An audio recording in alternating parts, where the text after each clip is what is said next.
ပြီးခဲ့တဲ့အပိုင်းမှာနာရူတိုကအယောင်ဆောင်ထားတဲ့နင်ဂျာဖြစ်နေခဲ့ပါတယ်ဒီနေ့မှာတော့သူ့ရဲ့ပုံစံအမှန်ကမျက်ဖုံးရနင်ဂျာမိန်းမတစ်ယောက်ဖြစ်နေပါတယ်ဆာစကဲကကြိုသိနေလို့စကားဝတ်ကိုရန်သူကြောင်းတမင်ပြောခဲ့တာဖြစ်ပါတယ်နာရူတိုအစ်စ်ကတော့ပောက်ကွဲမှုကြောင့်အဝေးကိုလွင့်သွားခဲ့တာဖြစ်ပါတယ်အဲ့အချိန်တော်ရဲအေယာမမွေကြီးကနာရူတိုကိုတိုက်ခိုက်ပြီးမျိုးသွားပါတယ်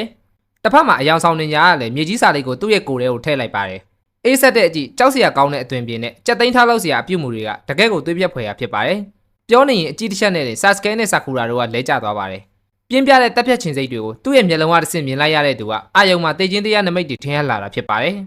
ယ်အဲ့လိုဂန်ဂျူစုတောင်မဟုတ်ပဲအကြောက်တရားကိုစိတ်နဲ့အသုံးချနိုင်တဲ့သူကဘာလို့လဲဆိုတာတွေးနေရင်ခန္ဓာကိုယ်ကပြေးလို့မရဖြစ်နေပါတယ်တစ်ဖက်မှာမွေရဲပိုက်ထဲကိုရောက်သွားတဲ့နာရူတိုကလည်းမကြခင်အစာချေခံရတော့မှာဖြစ်ပါတ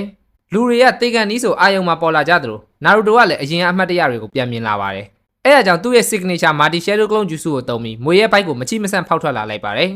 တစ်ဖက်မှာလည်းဆာစကဲကညံကောင်းသူပြီးခုနိုင်နဲ့ပေါင်ကိုထိုးပြီးသူ့ရဲ့အကြောက်တရားကိုနာကျင်မှုနဲ့အစားထိုးကထွက်ပြေးလာပါတယ်ဆာစကဲကအဲ့လောက်ထိတုံလုံးနေရဆိုတာရှားပါတယ်ဒါပေမဲ့မွေကြီးတစ်ကောင်ရောက်လာပြီးနောက်တစ်ခေါက်တိုက်ခိုက်ပြန်ပါတယ်ထူးဆန်းတာကမွေကြီးတွေမှာမျက်ဖုံးရမိန်းမရဲ့ chakra တွေပါဝင်နေပါတယ်ပြောနေရင်မွေရဲ့ကိုယ်တွေကထူးဆန်းတဲ့မိန်းမထွက်လာပါတယ်ဆာစကဲနောက်ကိုတာရဲတစ်ကောင်လိုလိုက်နေတဲ့သူ့ရဲ့ခန္ဓာကိုယ်ကမွေတစ်ကောင်လိုလှုပ်ရှားနေပါတယ်အဲ့ချိန်နာရူတိုရောက်လာပြီးစကားဝက်ကိုတော့မေ့သွားပြီလို့ပြောပါတယ်ဘယ်တော့မှနာရူတိုကိုအထင်မကြီးခဲ့တဲ့ဆာကူရာကဒီတစ်ချိန်မှာတော့သူရောက်လာလို့ပြောသွားပါတယ်ဆာစကဲကတော့ရန်သူလက်ကလွတ်အောင်သူလိုချင်တဲ့ကောင်းဝင်စာလိတ်ကိုပြေးပြီးထွက်ပြေးဖို့လုပ်ပါတယ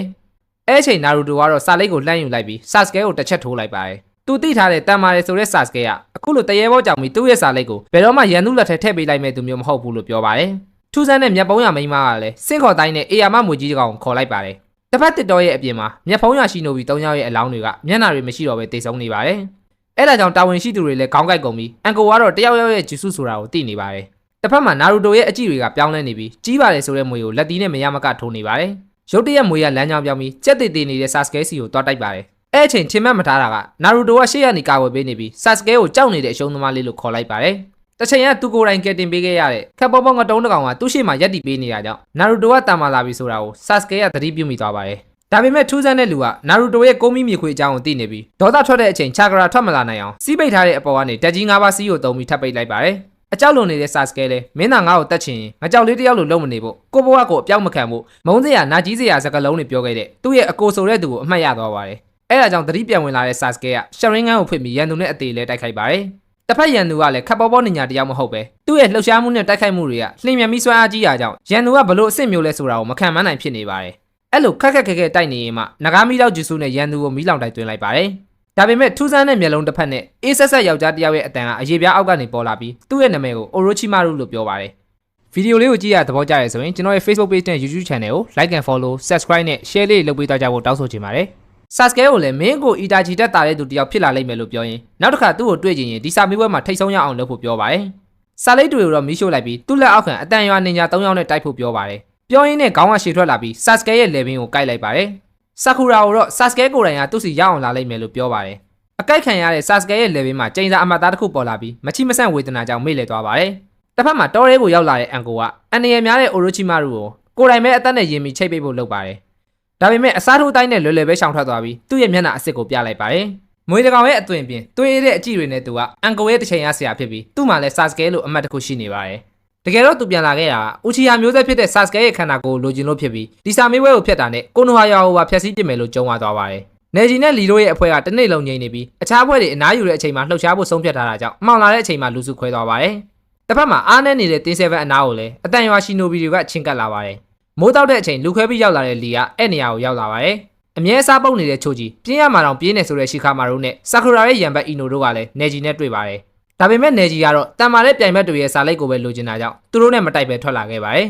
်တစ်ဖက်မှာအားနဲ့နေတဲ့တင်း7ကိုလီကကာကွယ်ပေးနေပါတယ်စိတ်ထားကောင်းတဲ့လီကဆာကူရာကိုသဘောကျနေတာကြောင့်မမရက်တီပေးနေပြီး၃ယောက်တစ်ယောက်ဆိုတဲ့အနေအထားဖြစ်နေပါတယ်လူတွေကသူတို့ခန္ဓာကိုယ်ရဲ့ကြွက်သား20%ကိုသာအသုံးပြုနိုင်ပြီးပုံမသုံးမိအောင်အုံနောက်ကထိန်းချုပ်ထားတာဖြစ်ပါတယ်100%ကိုသုံးမိမယ်ဆိုရင်တော့ခန္ဓာကိုယ်ရဲ့ကြွက်သားတွေကပျက်စီးသွားမှာဖြစ်ပါတယ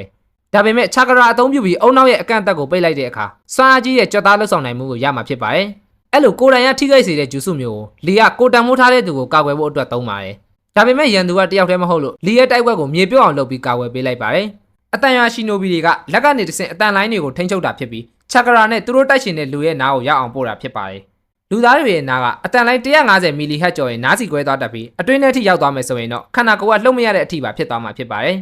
တစ်ဖက်မှာဒီတိုက်ပွဲကိုခြုံနေရချောင်းနေတာကတော့တင်းတန်းဖြစ်ပါတယ်ဆာကူရာနဲ့အီနိုကဆာစကဲကြောင့်သာမဟုတ်ရင်ငငယ်ကအရန်ချစ်ကြတဲ့တငယ်ချင်းအရင်းကြီးတွေဖြစ်ပါတယ်အမြဲတမ်းနာရူတိုနဲ့ဆာစကဲကိုအော်ဟစ်ပြီးအကူအညီတောင်းနေတဲ့ဆာကူရာကရန်သူတွေကြားမှာကိုယ့်အသက်တောင်ကာကွယ်ဖို့မတတ်နိုင်ပဲအားနေတဲ့သူတစ်ယောက်ဖြစ်နေပါတယ်တစ်ချိန်လုံးအဖွဲ့သားတွေရဲ့နောက်ကျောကိုပဲကြည့်နေရပြီးကိုယ်တိုင်ကလူတော်လူတက်လို့ထင်နေပေမဲ့တငယ်ချင်းတွေကအမြဲတိုက်ခိုက်ပြီးကာကွယ်ပေးနေရတာဖြစ်ပါတယ်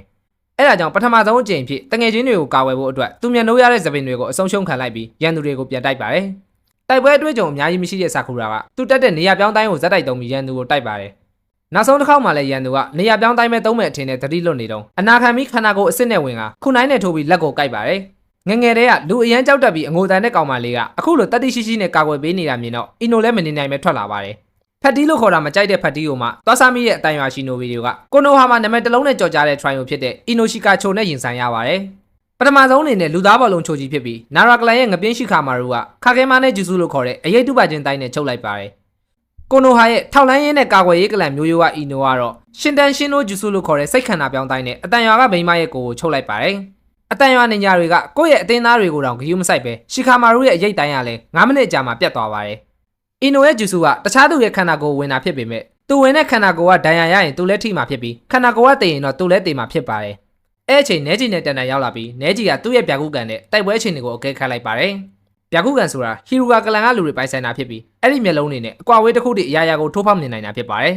နဲကြီးဗျာကုကန်နဲ့ကြီးတဲ့အချိန်လဲနေတဲ့ဆာစကဲရဲ့ချာကရာတွေကတခုခုမားနေတယ်ဆိုတာကိုသိလိုက်ပါတယ်ကိုနိုဝါမှာဥချီယာကလန်ဆိုတာတစ်ချိန်ကအင်အားကြီးကျန်းလာပါတယ်ဆိုတဲ့ကောင်တွေစုနေတာဖြစ်ပါတယ်ဒါပေမဲ့တနေ့မှာကလန်ကလူတွေအကုန်လုံးအသက်ခံခဲ့ရပြီးကလေးရွယ်ဆာစကဲတယောက်ပဲကြံခဲ့တာဖြစ်ပါတယ်မိဘတွေတေးတာကိုမျက်စိရှေ့တွေမြင်လိုက်ရတဲ့ဆာစကဲရဲ့အတိတ်ကအိမ်မက်ဆိုးတွေကပြန်ပေါ်လာပြီးကိုအပြင်းတစိမ့်တွေနဲ့ပြန်တတိရလာပါတယ်ဒါပေမဲ့ကျိန်စာအမတ်ကနေထွက်လာတဲ့ညပြလာတဲ့ချာကရာတွေနဲ့ဆာစကဲရဲ့စိတ်တွေကခတ်ထန်နေပါတယ်ဘာယူရချက်နဲ့အိုရိုချီမာတို့ကပေးခဲ့လည်းမသိပေမဲ့သူသာနတ်ဆိုးတစ်ကောင်ဖြစ်သွားခဲ့ရင်လက်စားချေဖို့လုံလောက်တဲ့တန်မာမှုတွေရမယ်လို့ဆာစကဲကအတွေးဝင်သွားပါတယ်ဆာကူရာကိုနာကျင်အောင်လုပ်တာဘာလို့လဲလို့မေးနေရင်ကျိန်စာအမတ်တွေကတကူလုံးကိုပြေးသွားပါတယ်ဒါကတော့အပိုင်း9ဖြစ်ပြီးအပိုင်း10ကိုနောက်နေ့မှတင်ပေးသွားမှာမို့လို့ like share comment လေးတွေနဲ့ကူညီခဲ့ကြဖို့တောင်းဆိုချင်ပါတယ်